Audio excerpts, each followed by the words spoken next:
All right, so I got into this most recent beta of Marvel Tokon, and I played it for all of an hour, and obviously that makes me an expert. And because I am posting a YouTube video, that means that what I am about to say is an expert opinion that you can now go out and pair it to everybody and be confident in your correctness. Sorry, I'll stop being an asshole. Basically, I'm gonna try to make this quick and dirty. The quickest way that I can summarize this game and whether or not I think you're gonna like it can essentially be summarized in two. Well, okay. Let me try to summarize this game in the most insulting fashion as possible, and you go into that understanding that I am trying to phrase this in the worst way possible. Marvel Tokon, after playing it, to me, is like if you fed Dragon Ball Fighters and Guilty Gear Strive into an AI, gave them all the Marvel characters, and said, make a fighting game out of that. And that this is what the AI spat out. That's like the most insulting way I can phrase my thoughts on this game. And so the quick and dirty summation of it would ultimately be, are you going to like this game? Well, if you did not like Dragon Ball Fighters, you will not like this game because this game is just strivified Dragon Ball Fighters. If you don't like Guilty Gear Strive, you probably won't like this game. But if you have played Dragon Ball Fighters in the past and you did like it, you might like this game. If you have played both of those games and you didn't like either one, I would be absolutely shocked if you wound up enjoying this game. So that's the quickest summation I can make. Now let me try to describe it in a little bit. So number one, it didn't have a training mode. It should have a training mode. I've already made a video about it, so I'm not going to go into great detail. But I would even argue on top of that, this being a tag fighter means a training mode is even more necessary than it is for normal fighting games. The Avatar fighting game right now that looks far better. Sorry, that was an unnecessary shot. The Avatar fighting game is running an alpha this weekend. I didn't know they were running an alpha, so I didn't try to sign up for it. I didn't know anything about it. But they're running an alpha test this weekend. They have a training mode. So the game's already looking significantly more interesting, and a large reason for that is that people can go in and lab setups and lab combos, show off the gameplay really effectively, which people can't really do in this game. So that's kind of my main critique about this beta in general. My main critique about the game is color me baffled because Guilty Gear Strive has now been out for almost 4.5 years. In that time, I have paid very little attention to it. I have not played it. I haven't watched much of it. I know very little. But what I do know for certain are two things from the community. Number one, the tower system is complete and utter ass, which I don't need anybody else's feedback to know. It's just very obvious to everybody except apparently the developers of the game. And secondly, that the damage is too goddamn high. Those are the two things that I know about Guilty Gear Strive and that I have seen constant complaints about. And so here comes this game, and the very first thing that I notice is that the damage is way too goddamn high. For the love of God, get your heads out of your asses and stop having damage at this level. It will not surprise me in any way, shape, or form that if we start getting into the later rounds of this game and people start finding out real combos, real setups, optimal shit, I know for a fact we're going to wind up seeing people getting two-tapped toward the end when people have all their meters and all their assists available. It will not surprise me in any way, shape, or form if people wind up finding complete and utter one-shots once they have all the resources available. The damage is stupid. So that's my main critique of the game. Another critique essentially comes from the elements of Guilty Gear Strive and Dragon Ball Fighters that I don't like. The main one, if you are paying attention to discourse around this game, I guarantee you have heard the complaints about autocombos. I've seen them as well. The issue is that most of them are coming from a very scrubby state, and like I've seen people saying that autocombos are overpowered, that autocombos are close to optimal combos, and there's no point in even doing other combos. Complete and utter horseshit. I can tell after playing for like 5 minutes, I could have told you that. And even just paying attention to other fighting games that have auto combos available to them. Like, this is just a common complaint when auto combos exist. People bitch about this. They're always wrong. Always wrong. They're wrong here too. Now, that being said, because the damage output of this game is so sky high, it definitely does feel like auto combos do too much damage for what they are. But that's, again, a problem with the damage output of this game, not the auto combos. But I will say my complaint about I do have a complaint about auto combos, and that comes from a similar complaint that I had in Dragon Ball Fighters, which is that the game they will essentially play the game for you to a small degree.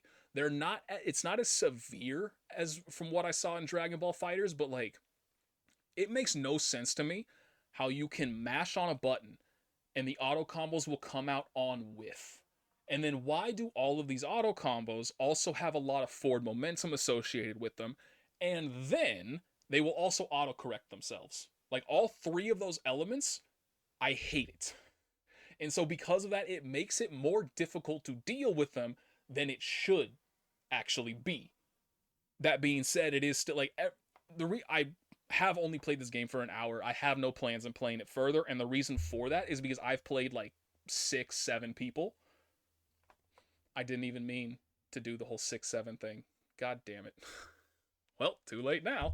I've played like 6 to 8 people in the game, and every single one of them, all that they were doing the entire time was just mashing on the light button. They never did anything else. They weren't trying to play neutral in any capacity. They weren't trying to like approach behind assist. They weren't trying to learn anything different. They were just mashing on the light button. And that's just boring to fight against. And because there isn't any real matchmaking, which for the love of God, please, there's definitely a universe where they wind up doing the same thing that they did at the beginning of Guilty Gear Strive, where they're just like, no, we don't want a ranked mode. We don't want any kind of matchmaking. We want everybody to go into these lobbies because that's what people want. Trust us. Hell yeah. I could see a universe where they do that again. For the love of God, don't do that. But that is all that's available in this beta. You just get a giant lobby with arcade cabinets, and you go and you sit in an arcade cabinet and you play against somebody random.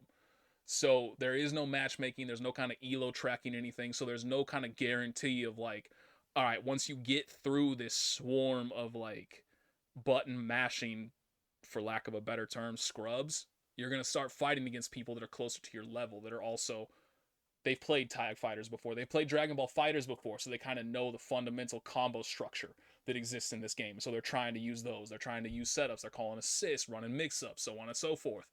There's none of that. And so I was just like, this is pointless. I don't really enjoy the game that much in the first place. And so on top of that, you add in me playing against quite possibly the dumbest opponents possible.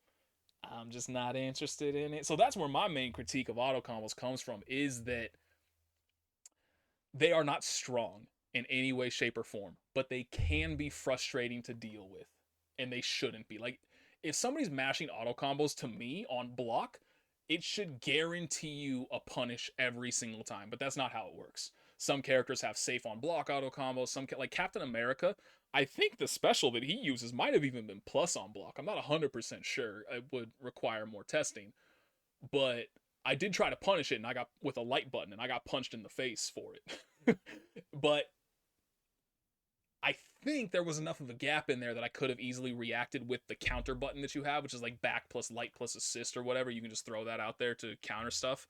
I think that's like reactable to do that. But either way, again, if you are going to critique anything about auto combos, it is just the fact that they are definitely more effective just leaning on them and mashing on them than they should be. And so it just feels bad to fight against, even if you know how to deal with it. It's just boring.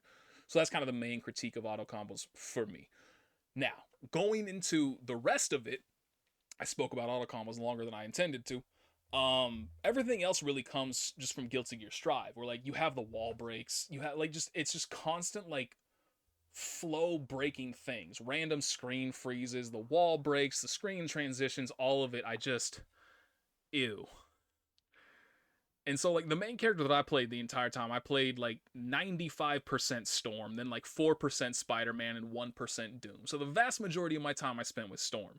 In one of her specials, which if you use normal commands was 236 plus a button, is an electricity special. If you land that on your opponent, the screen basically freezes for, like, half a second. And then you get to continue, like, actually playing the game. I hate that. I can't stand things like that. And so... And that's not the only example of it. It is just, from what I noticed, the most severe example of it. And I can't stand that shit. Another thing that I cannot stand. I really like launch combos in Tag Fighters. And so every tag fighter that I have played extensively has them. Dragon Ball FighterZ has them all on 2 heavy for I think every single character. It's universal. In this game, it's somewhat similar, but you only actually get that launch on a raw 2 heavy. You don't get it if you just land the 2 heavy in the middle of a combo. And I don't like that because I genuinely do enjoy that element of having those juggles existing in tag fighters. And so for them to remove it unless you land it is essentially a raw anti-air, which I have to assume you're never going to have that opportunity to do so against an actual good player who's, you know, approaching behind assist or mixing up their approaches. You're probably just going to get baited into throwing it out there and then get whiff punished for it more often than not if you're trying to land a raw 2 heavy. So I really don't like that aspect of the game. Let's see. I already mentioned that because that's all auto combo stuff. The universal overhead mechanic. So in the game, I mentioned like the back plus light plus assist. You have that as a kind of counter, and I think that is intended as the main way to counter. Think of it. It's the same kind of thing as Grand Blue Fantasy Versus. It has that guard break that you get by pressing medium plus heavy at the same time, if I remember correctly, and that you can counter that by pressing your own medium plus heavy if you get hit by it. I don't think you can counter it in this game if you get hit by it, but if you react to it coming, you can press back plus light plus assist and you will punish the normal light plus assist every single time. But it actually seems too effective. I'm not 100% sure on this. I don't know what the startup of it is, but all that I know is that it is a universal overhead that I think is plus on block and has a hit of armor as well. So what the hell is that? And like I said, I think it's pretty fast. Like if I had to guess, it's low 20 frames of startup. So it's not easy to react to. And if you have all of your assists available and you're willing to spend a meter, just pressing that button, doing everything you need to get all the assist follow-ups afterwards, and then pressing a special into a level 1 super basically does 50% health by itself.